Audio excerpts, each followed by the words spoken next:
Hi everybody, welcome back to Bobby's Bucks, and today we're going to talk about how to scout a property, how to break it down, small or a big property. We're going to talk about why scouting right after the season is so important. We're going to talk all about it today. Here we go.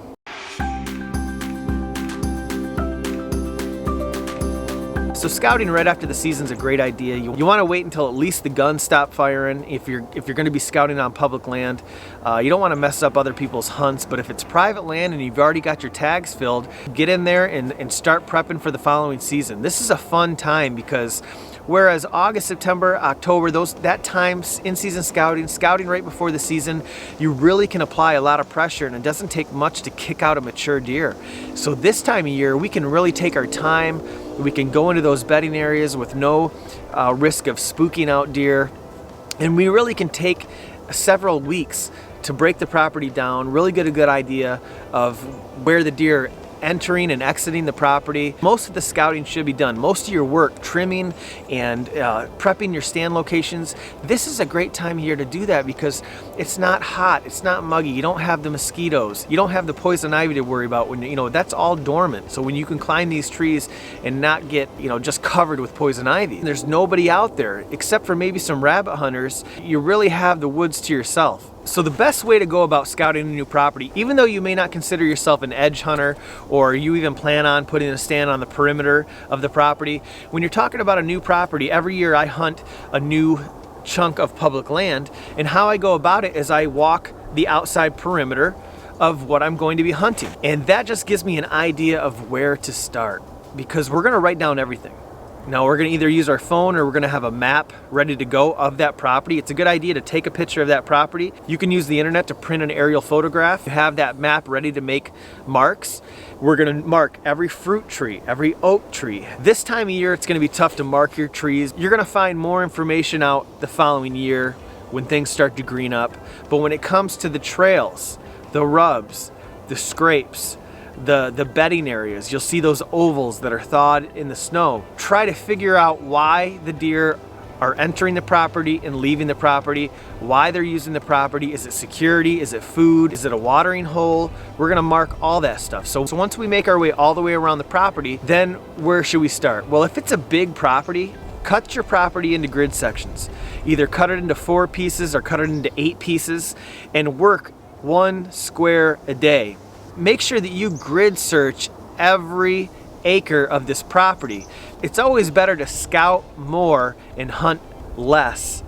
Even if you had a few days to hunt, you want to scout until you find a lot of sign and then hunt. You don't have to rush. You can take your time. You can spend several weeks figuring out this property. You most likely will see sign only in a certain area of the perimeter. That's a great place to start.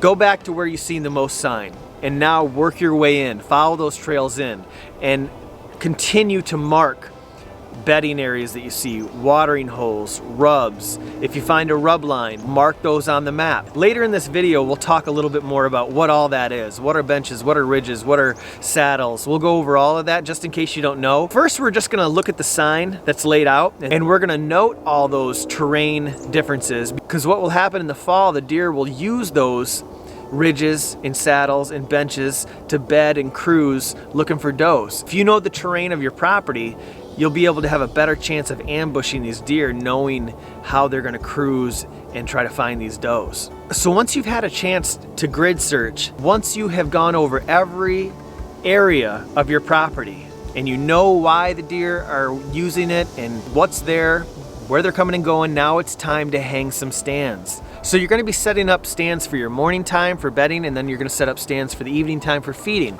Now, it's up to you where you want to put these stands, but you don't necessarily want to go right into the bedding area or right over the feed because that can kick them out. When you are ready to hang your tree stands, it's very important to hang your tree stands like a predator. You need to be able to set these stands in a place, get into your stand without crossing deer trails, without jumping deer.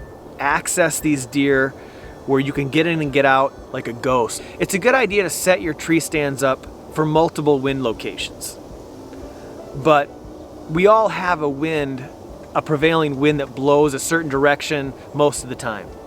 So take that into account when you're hanging these stands. But you want your stands to be close. You want to get as close as you can to all that sign without tipping off the deer. So just a few things that we're searching for. You know, you're walking out there into the property and you're like, what am I even looking for? Well, first, a great place to start is just tracks. Find some tracks, find some trails. You'll be able to see them. Of course, we're looking for bedding areas. You'll see those ovals and you'll know this is where the deer are bedding.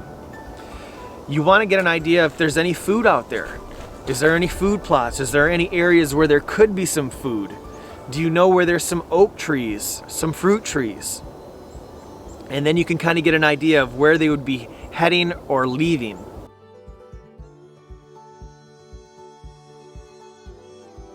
Saddle is that low spot. Deer like to walk through that saddle. They call it a saddle because it's shaped like a horse saddle. And deer like to cruise that low saddle for security.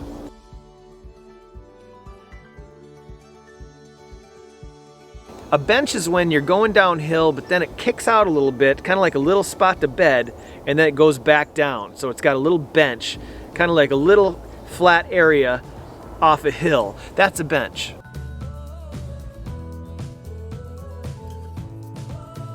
When the woods go from a wide section down to a thin section, deer would rather stay in the thick cover than walk out of the woods and into the open. You're able to predict that movement because it's narrowing down into that small pinch. So that's what they mean by a pinch.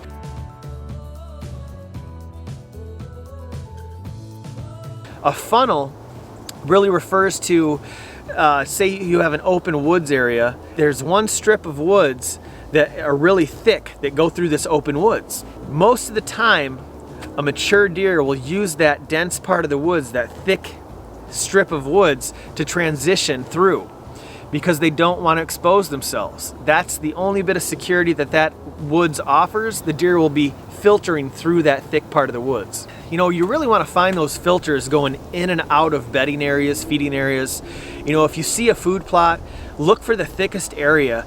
The mature deer, the good deer, will most likely be filtering in and out through the thickest part or the lowest spot of that food plot or that bedding area. Before I wrap this up, I just want to mention, don't skip the small properties. You know, those small properties are diamonds in the rough. Those can hold such good deer, and it doesn't take a big property to grow a big deer.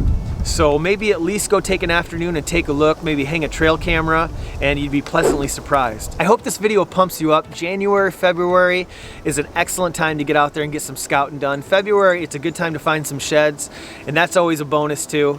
So I guarantee you're gonna have more success if you get out there and do some scouting right after the season. Make sure you wait until those guns stop going off, then get out there, figure out that property. Be sure to share how you scout your property. If I forgot anything about scouting, please leave it below. I always appreciate anybody who takes the time to leave a comment. Thanks for watching, and we'll see you on the next video.